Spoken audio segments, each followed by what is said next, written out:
I forgot to press record.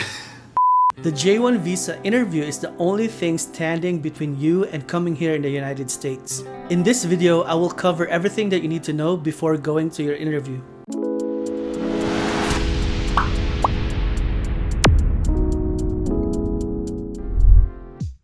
What is up YouTube? This is Keith and I am your casual teacher. Today, I will show you guys how to pass your interview and what things to prepare before coming to the embassy. You guys ready? Let's go! Here are the things that you need to bring for your J-1 visa interview. Number 1, a valid passport. Number 2, your Form DS-160. You will need to bring the confirmation page with a barcode for your interview. The next one is your non-refundable visa application fee receipt. Number 4, a 2x2 photo. Usually, before getting inside the embassy, someone will check your documents to see if they're complete or not. Make sure you come earlier so you would know if your photo is gonna be accepted or not. The next one is your DS 2019. This is, I think, the most important one that you need to bring. Number 6, your original interview appointment letter along with a copy. Number 7, your original transcript of records and diploma. Make sure you provide a copy as well. Number 8, evidence of employment or family ties. At your interview, the officer will want to see if you have ties to your home country and that you will come back after your program. While the documentation will vary based on the individual, you will need to show your intent that you will depart in the US after your program.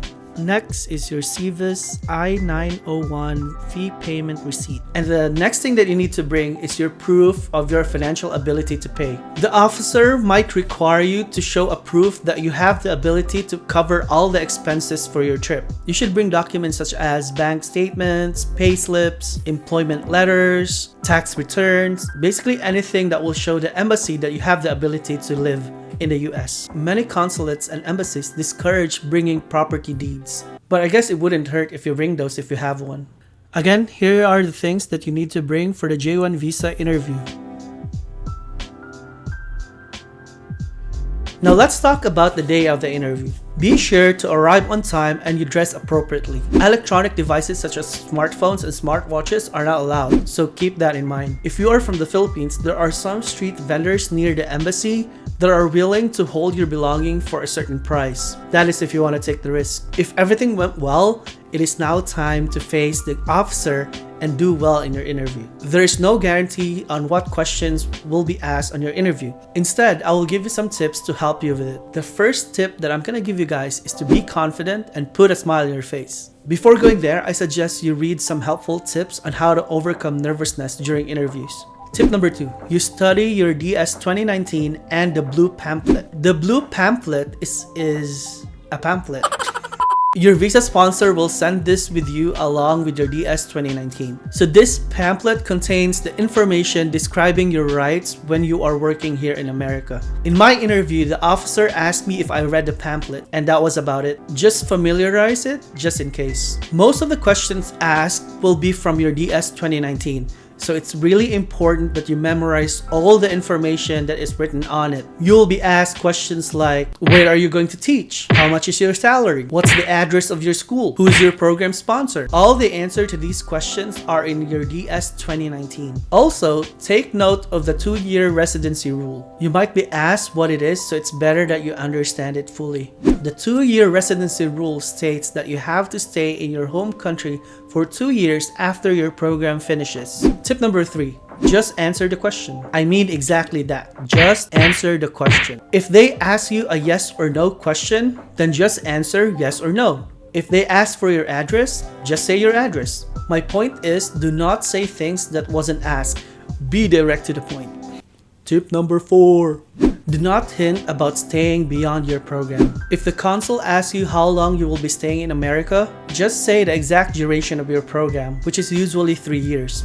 Even if you're allowed to extend your visa for another 2 years, I wouldn't say that to the consul if I'm not asked. If they ask you what you will do after your program, just say you'll go back to your home country. Do not let them think that you'll stay longer than intended. Last but certainly not the least is to be honest. Believe me or not, the consul knows more than you think, so I wouldn't dare lie to them. If you have immediate family members or relatives here in the US, they will surely ask you about that. Also, expect for follow-up questions if you have family members here in the US. Again, do not hint anything about staying beyond your program. After the interview, the officer will immediately tell you whether your visa application is accepted or denied. In the off chance that you fail the interview, they will return your passport with a blue paper which notifies you that your visa application was denied. If this happens, politely ask the consul where you went wrong, so you can prepare for it next time. In my honest opinion, the chances of failing a J-1 visa interview is in the low side. If you have all the documents and follow the tips that I mentioned in this video, you should be fine. If everything went well, they will keep your passport for processing. This will either be returned by picking up in the US Embassy or delivered by a courier. Congratulations! You passed the visa interview. After getting the passport back, you should see your visa somewhere along the pages. You can now then prepare for your departure. If you are from the Philippines, you would have to attend the Pre-Departure Orientation Seminar or PDOS. The good news is you can do it online now. I will link the CFO website in the description below. And that is it, guys. Thank you so much for watching. Don't forget to like and subscribe so I can help more people like you to come here to the US. Check out my other videos if you haven't watched it already. This is Keith, your casual teacher, and I will see you in the next one.